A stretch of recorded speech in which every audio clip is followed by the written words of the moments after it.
Is it Scott? I think it was Scott. Yeah. I think so too. But he's on mute.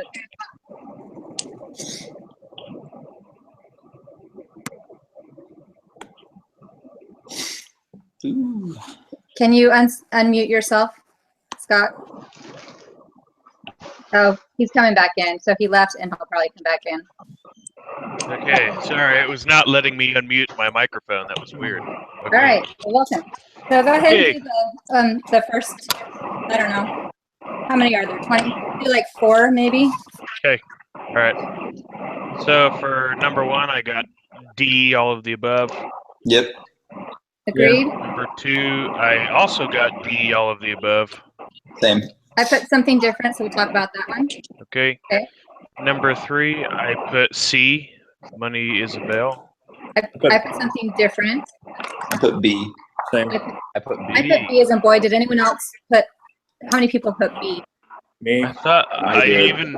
I have a page number for that one, but okay. You put C as in cat? Yeah, C is in cat. I have a page number. It's at the very end of one section. I'm kind of interested to see what. But I have page 424 for B. But I have also page 443 for B. We'll come back to it. Okay. Okay. And number 4, I have A. Same. I put A. Okay. It's okay with A. Okay. All right. So Take it we off have, from here. Ken, you can go next. Take the next 4. 5, I got C, like B as in that. cat. And That's what I number did. 6. Same. And number 6, I got A. Same. That's what I did. Number 7, I got C. That's what I put. Same. 8, I put C. Same. I put something I was different for gonna A. iffy on this one. I put A on that one. I put A on that one. Hey, T.I., did you notice that the only thing that we got wrong on one of those quizzes is something that you told us the right answer to and we went with something different? Oh, is that? Oh yeah, I remember. I saw that, and I was like, "Oh no, I should I have." know, I was like, why weren't we listening to him? I know he's the one that knows everything. And anyway, all right. So look Can I at take eight. the next couple? Yep, take the next 2. All right. For 9, I got A. Yep. For 10, I got D. D is in dog. Yeah. Put something different.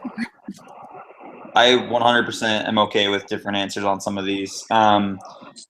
If you're 100%, I mean, are you 100% positive you're right? Because if you are, we're going to go with you. Nope, not at all. You're not sure. Yeah, I'm not sure either. So And 11, I put.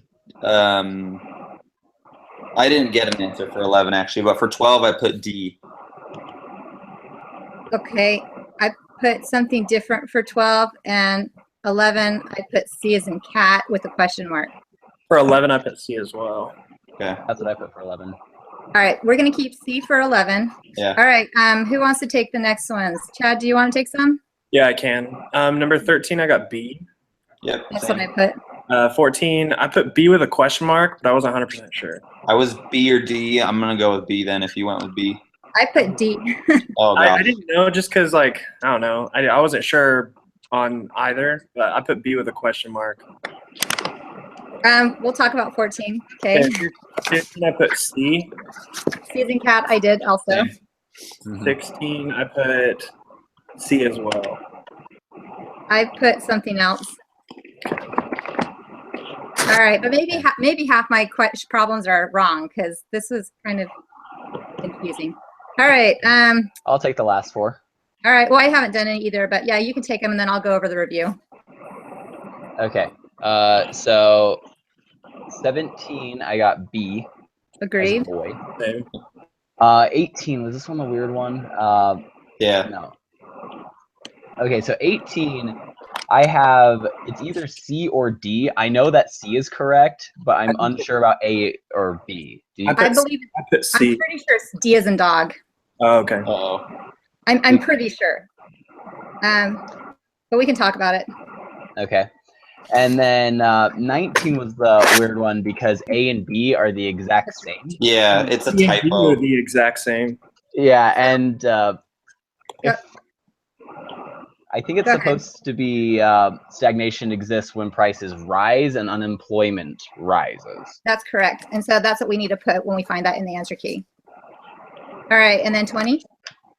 And then 20, I got D as in dog. And that's what I put. All right.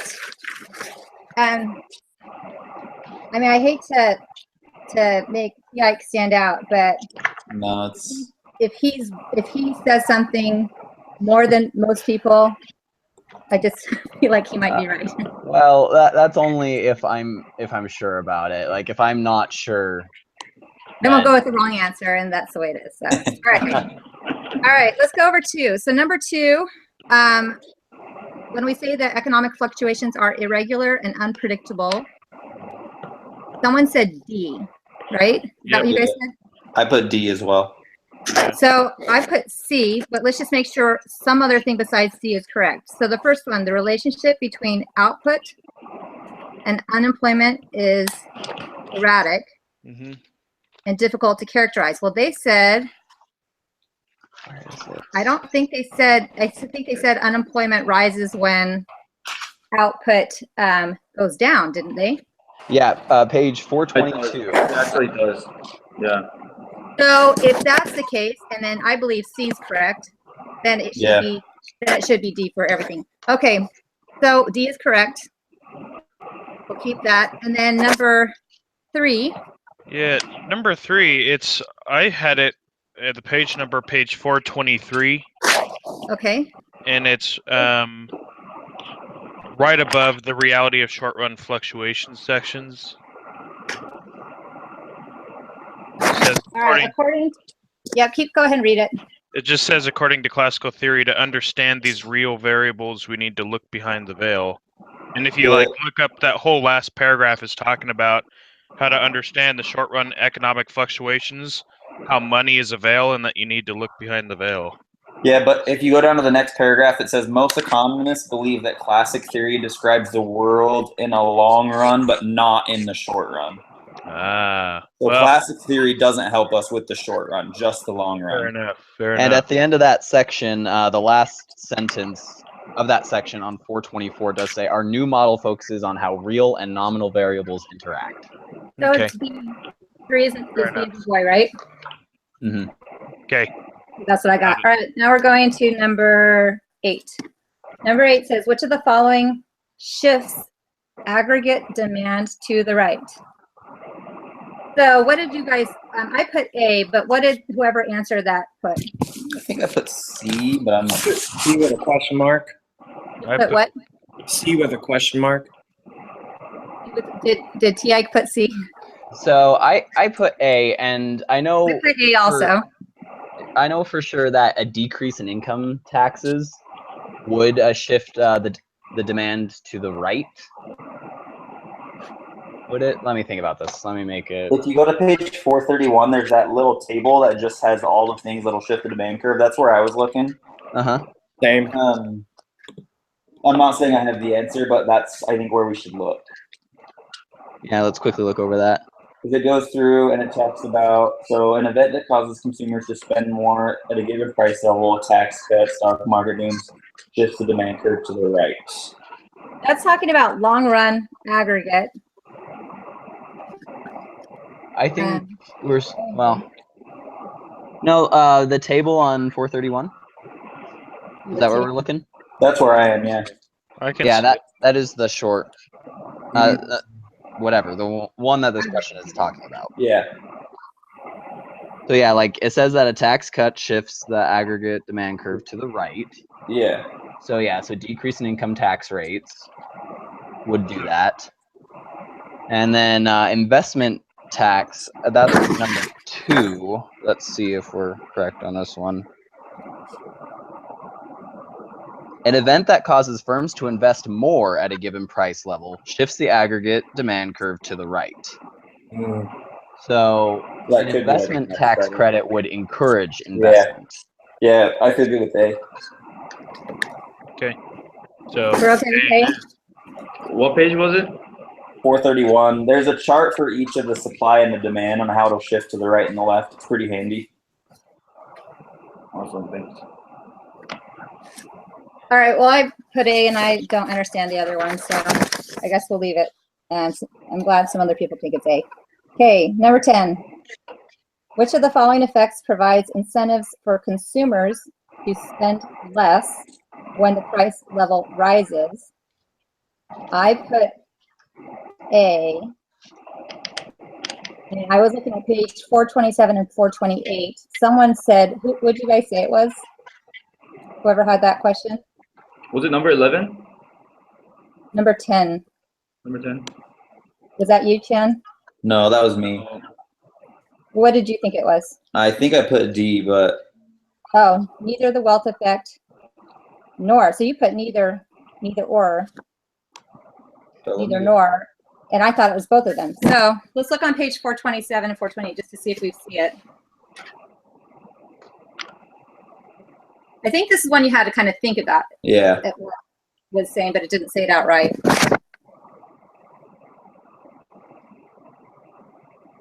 Because the wealth effect, so a lower price level increase, which stimulates spending on consumption. So that would have them spend more, right? So I think so. Right here, the last line of the wealth effect little section that they have here. Yeah. In italics, it says, conversely, an increase in the price level reduces the real value of money and makes consumers poorer, which in turn reduces consumer spending. So an increase in the price level would reduce consumer spending. Is that what it's asking? Yeah. An increase in Yeah. price makes you spend less. So we And know that is that's the For interest sure, rate. the wealth effect is a yes then. yeah. Wait, but that's the interest rate effect. So that would be yes for A for the second half. No, we just Right. said the wealth effect. Okay, so now we have to figure out the interest rate effect. Yes. Oh no, that was the interest rate effect. No, that was the wealth effect. Oh, well, I was reading the last line on the interest rate. Well, when then he was it reading that. is. It's So the last line on the interest rate said the same thing. Yeah. So it'll be. It says higher price level raises the interest rate, discourages investment spending, decreases the quantity of goods and services demanded. So Yeah. it's saying the price level, higher prices, and discourage. Yeah, so it's the same thing. So it should It's A. be A. All right, number 12. Wages tend to be sticky. Who answered number 12? This one was tricky because I didn't find anywhere in this chapter anything about social norms or fairness. I found it because of contracts. That's why I assumed. Yeah, and so I said because of contracts, just putting B, but I didn't see anything about social norms or fairness. So did you put A? Is that what you had put? Yeah, I'd put A. And I put B. So what are social norms and notions of fairness? Could it be in the PowerPoint? Let me pull that up.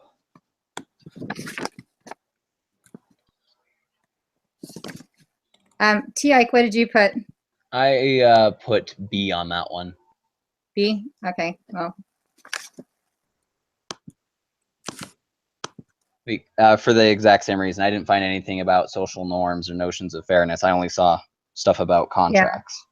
So you guys can choose which ones you want to put, I guess, unless we find it in the PowerPoint. Hold up. I put B as in boy. In the PowerPoint, it says the sticky wage theory. So it's imperfection because nominal wages are sticky in the short run. They adjust sluggish due to labor contracts, social norms. So on the PowerPoint, it does say that it's from social norms. Which slide on the PowerPoint is that one? Slide 31, the sticky wage theory. I just pulled it up and searched social. Yeah, so I'd go A. All right, switching it to A then. Yeah. Okay, I'm glad you found that. Number 14, the long run aggregate supply curve would shift left if the labor amount available. What did you guys put for this? I was B or D. I was B. And I put D. Sorry, which number are we on? I missed 14. that. 14. 14. Yeah. Okay, I put D on this one, but I was not sure at all. I put Because D because I felt like unemployment rises, but then there's less labor. if unemployment rises, then it's because there's an increase in minimum wage. And if there's less labor, it's because there's more unemployment. Yeah. And I was thinking that that would decrease or Congress made a substantial increase in the minimum wage. Mhm. So if unemployment rises and there's less labor, your supply curve, would it go left? If there's more unemployment, less labor, yeah, it would go left, because and you're gonna have less stuff with less labor. And so you think it's D? I think Then? it's D. What do you think it is? What did you have originally, Mike? Well, I originally had D as in dog. Okay. And the only thing that made me think that is that a substantial increase in the minimum wage would move your supply to the left because it's an increase in the cost of like production. But I wasn't sure about amount of labor. So Oh, that's another reason it could go left. So there are two reasons that both those reasons make me think it go left. It goes left. Mhm. Huh. All right. Well, I guess you guys have to decide. I'm gonna put D.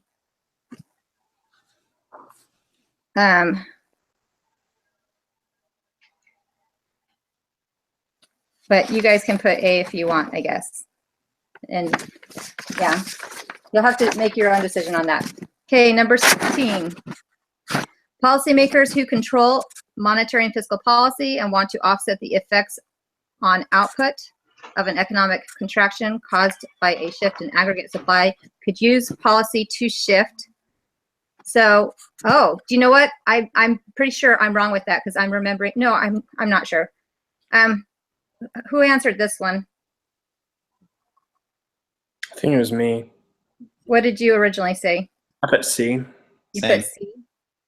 And that's what I have on 16. Okay, most people have C. All right. I think you're right because I'm pretty sure that the supply shifts and then they have to offset it by doing something to make the demand shift. So, but do they shift it to the right? That's what I thought. I think that's right. Mm-hmm.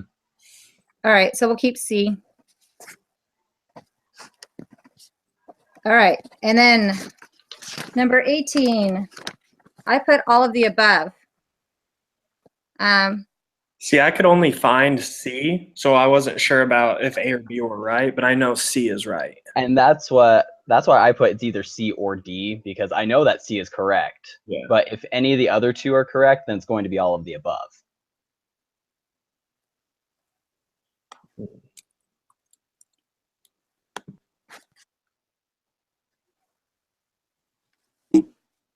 Point A represents long-term equilibrium and a short run when the relevant short run supply curve is. Well, so if you're looking at the graph right above and look at B, point A is both long run and short run. And it's long run and short run when the supply curve, the short run supply curve is SRAS1. So there's no reason B would be wrong. And I thought it was A as well. I think it's D. I say go with what you think it is. Yeah, can you explain B to me though, one more time? B? Yeah. So the appearance of the long run supply curve is straight up and down. I'm looking at the graph in figure right above it, two questions above it. Yeah, I'm looking at it too. Okay, so the appearance of the long run curve is consistent with the idea that point A is inside the long run equilibrium and the short run equilibrium for the supply curve. It's right there. It's in the middle of SRAS1 And the and long LR. run aggregate supply. So it's Okay. right in the middle of both of them when the short run supply curve is number 1, not number 2. Okay. Then To- it would to me, be it D makes at that sense. point. Yeah, to me it makes sense. And monetary neutrality, they did say, I did write it down, it monetary neutrality and classical dichotomy. I don't remember what page, but Yeah. they said that both of them are vertical long run aggregate supply something or other. Supply Okay. curves. So they both had to do with the long run supply curve, except that, like I said, I don't know what page I got that from. All right, that's it. We're done. What do we put for 19? Oh, rise and rise. Okay.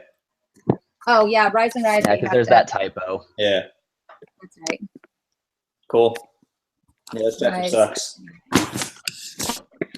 All right, thanks guys. Good luck, and we'll see what we get. Yeah. Yeah. Yeah. All right. We'll see you in a week. Have a great rest of your day. Have a See good ya. one. See you guys.